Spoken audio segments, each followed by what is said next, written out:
Welcome back. Right now, Bark, the city's animal shelter, is at capacity and needs your help.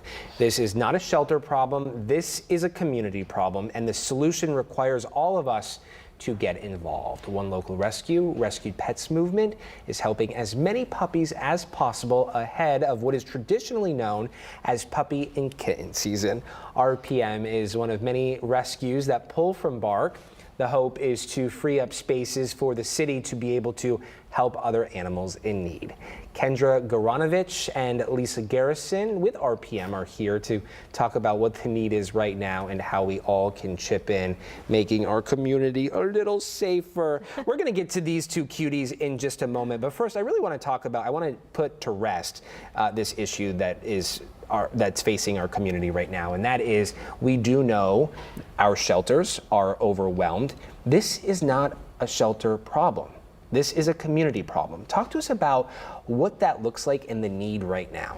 Yeah, so Houston, as I'm sure a lot of you know, has a huge stray overpopulation problem.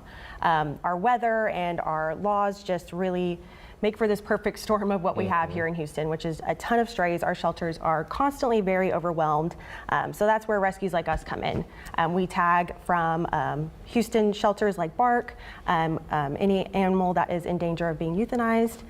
We take them into our program, hold them with temporary fosters that we are always in need of. We give them bedding, provide them with anything they need until they're ready to transport to states up north, which is what we do. We transport our animals to states up north where there's more of a need for adoptable animals, and they get adopted super quickly up there and find their forever homes. And we love that. We love to be able to help out in that way. Hello, cutie pie.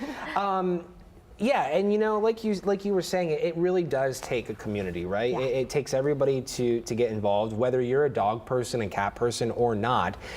Your time, your money is valuable to in an effort to get this problem under control. Absolutely. You mentioned fostering, yes. And we know that is one of the solutions here, right? Stepping up to help rescues foster so you can tag and pull more. Yeah. You touched upon how it really doesn't put a burden on the foster.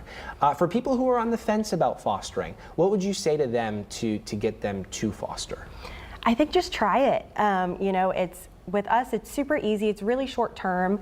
We provide anything you would need, all the supplies. You don't go to outside vets. We have our own vet clinic in our shelter, and all you have to do is open up your home, provide the love. We, like I said, provide everything. It's short term. They have a plan up north, so you don't have to worry about falling in love and adopting. They have a plan. They already have a home ready for them. So you just have to open up your home and give them some love. And right now, we're really, really in need of puppy fosters. Yeah. We're finding that there are tons of puppies in the shelters right now. I know. Sweet babies like Maggie and Mason here are really needing our help. Yeah. So, you know, puppies are so much fun. Tell us about Maggie and Mason. They came from Bark. They were actually on the euthanasia list. They have another sibling as well. And they're just, you know, adorable puppies, kittens, dogs, cats in the shelter that are in need of our help. You know, it's amazing. We usually ask when people come in with pets, because they're not always puppies and kittens, are they good with other pets? Are they good with children? The beauty of these guys is they're so little, they can imprint in whatever environment they're in. Exactly. Do we know, I think the more pressing question at this point is, do we know what they are, how big they will get? For these two, we're not quite sure. They could be shepherd mixes. They're actually litter mates, Chihuahuas. you were saying, right? Yeah, they look very different. Alike. Yeah, they look very different. This little guy is like, I don't know what to do. It's Monday and I'm freaked out. Right? But yeah, we have puppies of all sizes. We have kittens, we have cats and dogs. We really just have a need for anyone who's willing to open their home. If you can give a couple of days, that's great. If you can give a week, 2 weeks, even better. But we really like to work with your schedule. And if people can't foster, there are other ways to get involved to make a difference. Absolutely. So we're always looking for volunteers. We are run on volunteers here at Rescue Pets Movement, and donations. We can't continue our life-saving work without the donations that the community provides us. For people not familiar with RPM, talk to us about how long you've been around and the extent of the work that you do. Yeah, so we have been around for 11 years. Wow. Yeah, we have saved over 94,000 animals. That's incredible. Yeah, and like I said earlier, we transport all of our animals. So we don't do local adoptions. We know Houston has a huge problem, so we try to get them out of Houston. And all of our animals have a plan up north. Mostly Colorado is where we transport to, and they end up having the most beautiful lives in the mountains, the snowy mountains.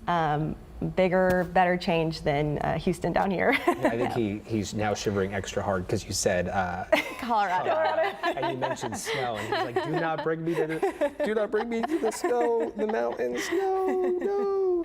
Well, no, we so much appreciate the work that you guys do. This work is not easy, and it's never ending. Yeah, never ending. And so to be able to talk about it and to let folks know there are ways to get involved, whether you are able to open your heart and home right now, whether that's adoption or fostering. If that's not something you can do, there are other ways to make that happen. And so we really do appreciate the work that you guys do every day.